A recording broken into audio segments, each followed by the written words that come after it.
Welcome to the Deep Dive, where we deliver the shortcut to being well-informed.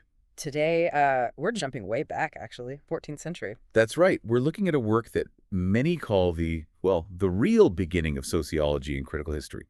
It's the Muqaddimah. The Muqaddimah, and that just means the introduction, doesn't it? Exactly. Yeah. It wasn't even the main show, it was just the massive intro to Ibn Khaldun's huge 7-volume world history, the Book of Lessons. Wow, 7 volumes. Yeah. But he realized he couldn't just, write history. He first had to figure out a method, a way to know what history even is. Right, and that's what we're digging into today, sort of Ibn Khaldun's operating system for looking at human civilization. He wasn't just listing kings and dates. He was after the predictable patterns, the social physics behind why powers rise and then inevitably fall. Yeah, quantifiable patterns, not just luck or fate. And Right. searching for those patterns meant he had to be, pretty ruthless with the historical sources he looked at. He needed a filter for the truth. Pretty much, he wanted the why behind events, and that meant sorting actual history from what he basically saw as old gossip. Okay, let's start there. His background wasn't strictly history, was it? He was a jurist, a legal scholar first. How did that shape things? That's key. As a jurist, you're always using analogies, right? Applying known laws to new situations. He took that same critical, reasoned analogy and applied it to history. Oh. He saw the inner meaning of history as firmly rooted in philosophy. It needed speculation and an attempt to get at the truth. So using legal thinking for historical truth. But you mentioned a twist. He needed something more than just analogy. Exactly. This is the really clever bit. He said new historical situations, new connotations, they need new facts which analogy itself cannot provide. Meaning? Meaning, analogy isn't enough on its own. Think of it like physics. If I tell you I saw a huge boulder just float away yesterday, you don't question my story based on other stories you heard. Right, you question it based on gravity. Precisely. Khaldun realized history has its own laws, the nature of civilization, he called it. If a historical report violates the basic rules of how human societies work, then the report's probably wrong, no matter who told it. So he's using the fundamental facts of politics and, Sociology 101 as a lie detector for old texts. That's a great way to put it, yeah. Can you give us some examples? Where did he apply this reality check? Oh, definitely. One famous one is about the early Israelites. The historical accounts claim that between Jacob or Israel and Moses, only 4 generations passed. Okay. But in that short time, they supposedly grew into this massive nation, like 600,000 fighting men alone. That does sound like a lot quickly. Khaldun just did the basic math. He said, look, it's demographically impossible for one family line to branch out into such a number within 4 generations. Full stop. The story clashes with the basic facts of human reproduction. Simple logic, really. What about people? Like biographies. He looked at Harun al-Rashid, the famous caliph, didn't he? Yes, the great Abbasid Caliph. Very romanticized figure, but some stories claimed he was, hitting the wine pretty hard, and that his noble sister, Al-Abbas, secretly married one of his Persian courtiers, Jafar. Khaldun called these tales silly and fictitious, and even abominable. Now, hang on. Is that just because he admired the caliph? Is he saying pious rulers can't mess up? That's a fair question. But Khaldun's point wasn't that rulers are perfect. It was about consistency and probability based on known character. Al-Rashid had this solid reputation for piety, for keeping prayer times, for living relatively simply, close to the original tough Islamic ways he was raised with. Okay. So Khaldun argued this documented character, this known lifestyle and learning, makes the level of reported excess, the heavy drinking, letting his sister secretly marry a client, just deeply implausible. It clashes with the social facts about him. So he's using character evidence against the historical gossip. Interesting. Yeah, and he did the same with geography and logistics. He totally dismissed stories about the Tubas, these ancient rulers from Yemen, supposedly raiding all the way over in North Africa, the Maghrib, or even raiding the Turks. Why not? Big empires raided far, didn't they? Sure, but Khaldun basically said, look at the map and think about the food. Logistics. Exactly. The immense distance, crossing powerful empires like the Persians and Byzantines in between, the armies needing impossible amounts of food and animal fodder through potentially hostile lands. He just laid it out and said, nope, the logistics make these stories silly and fictitious. The geography itself casts doubt. Wow. Okay, so this critical method, questioning the how, the practicalities, That really sets the stage for his big theory about how civilizations cycle, right? Absolutely. It leads directly into his core distinction, Bedouin versus sedentary life. Let's get into that segment too. Right. So, for Khaldun, this is the absolute foundation. Civilization starts with the Bedouin life. It's tough, disciplined, focused only on bare necessities. That's the seed. And the goal, the outcome. That's sedentary life, city life, concerned with conveniences, luxuries, refinements. That's the flower, you could say. So maybe like a scrappy startup versus a big, comfortable corporation. How did he see the people in these two phases, their character? He saw a stark contrast. The Bedouins, because they have to defend themselves, rely on each other, live simply, they tend to be healthier in body and better in character. Tougher, more virtuous. Yeah, and even sharper mentally, he thought, mine's keener as far as knowledge and perception. But sedentary life, with its luxury and reliance on others, it breeds blameworthy and evil qualities. People lose restraint, get soft. So the hardship forges the strength to build the city, but the city living erodes that very strength. What's the actual mechanism driving this? What makes them go from tough founders to soft descendants? The key concept here is group feeling, ʿasabiyyah. ʿasabiyyah, okay. Khaldun is crystal clear. You only achieve royal authority, real power, through this group feeling. He defines it as affection and willingness to fight and die for each other. Makes sense, like a tight-knit unit. And it's strongest among Bedouin tribes. Why? Because of blood ties, shared hardship, the absolute need for mutual support just to survive in the desert. They have to stick together. Okay, so that's the engine that builds the dynasty. But once they have the city, the power, how does city life kill off this essential ʿasabiyyah? It happens in a few ways, kind of reinforcing each other. First, just plain old prosperity and luxury. They cause a loss of vigor.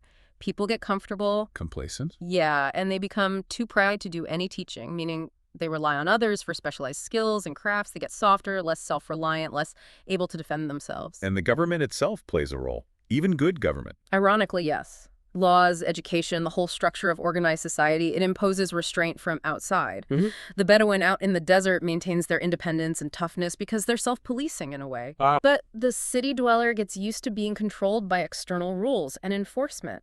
Khaldun says this breeds humiliation. It breaks the spirit of independence. You learn to follow orders, not to lead or fight for yourself. That's quite the paradox. The stability needed for high civilization actually breeds the weakness that will eventually undermine it. Exactly. And eventually, the ruling dynasty itself, maybe a few generations in, surrounded by luxury, they forget where they came from. They think they don't need that group feeling anymore. Why not? Because obedience to them has become routine, a firmly established article of faith. People obey out of habit, not shared loyalty or sacrifice. The original ʿasabiyyah is gone. Which leads us right into the dynasty's internal structure and how that very success, that luxury, guarantees its downfall. Segment 3. Right. Khaldun starts with the basics. Why do humans even form societies? Economics, essentially. Cooperation is needed to get basic necessities. But people aren't always cooperative. No. Human aggression and injustice are real, so you need a restraining influence. That's the state's job. Keep order, ensure justice. And he had that concept, the circle of justice. Sounds important. It's central to his political thought. It connects everything, politics, ethics, the economy, in a kind of feedback loop. He lays out 8 interconnected sentences. Break one link, the whole thing falls apart. Okay, let's break it down. What's the first part? The world is a garden, the fence of which is the dynasty, meaning the state protects civilization. Simple enough. Okay, protects it. How is the state itself sustained? Good question. The dynasty is an authority through which life is given to proper behavior. So the state needs to uphold virtue, right conduct. That comes from? Proper behavior is policy administered by the ruler. Leadership matters. But then it shifts to the practicalities. The ruler is supported by the soldiers. Need an army. Makes sense. Right. And crucially, the soldiers are supported by money. Can't have an army without paying for it. Okay, money. Where does that come from? Money is amassed from taxes, obvious enough. But then comes the link to the wider economy. Taxes are determined by prosperity. You can only tax people if they're actually making money, if the economy is healthy. Right, so prosperity is key. And how do you get prosperity? This is the linchpin. Prosperity is secured by justice. And finally, justice is something familiar, and through it, the world persists. If you lose justice, you lose prosperity, then you lose tax revenue, the army falters, and the dynasty collapses. The circle breaks. Wow, that's incredibly logical. Yeah. But you said the dynasty's success actually poisons the justice. How does the fiscal crisis start? It starts with success, ironically. The dynasty grows, gets more luxurious. The costs for the ruling family, the government officials, the army, they all balloon. Spending starts to outstrip income. Familiar story. Yeah. So the ruler gets squeezed. What does he do? He imposes new kinds of taxes. Customs duties appear at the city gates. Individual taxes get hiked up bit by bit. Just trying to plug the gap. Seems like standard, if unpleasant, government practice. It starts that way. But the fatal step, the point of no return for Khaldun, is when the ruling elite themselves jump into the market. When the ruler, his ministers, the powerful people, start engaging directly in commerce. Why is that so bad? Don't rulers sometimes own businesses or lands? It's about unfair competition at the highest level. They have all the power, effectively unlimited capital. They can force merchants to sell to them at the cheapest possible price, Oh dear. and then turn around and sell those same goods back to their own subjects at the highest possible prices. They rig the whole market. So if the government is your main competitor and they set the rules, you're doomed. Exactly. Who wants to start a business or work hard if the ruler can just seize your profits or undercut you unfairly? It completely destroys the incentive for gainful activity. And that kills the prosperity. Which kills the tax base. Which breaks the circle of justice.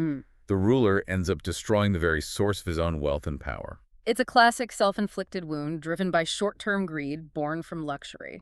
Okay, but before that collapse, that sedentary phase does produce amazing things, right? Culture, knowledge. Absolutely. That's the peak, the upside of concentrated civilization. Sciences, crafts, Khaldun says they're natural to man, but they only really bloom when you have large cities and a highly developed sedentary culture. Population density and wealth fueling innovation. Right.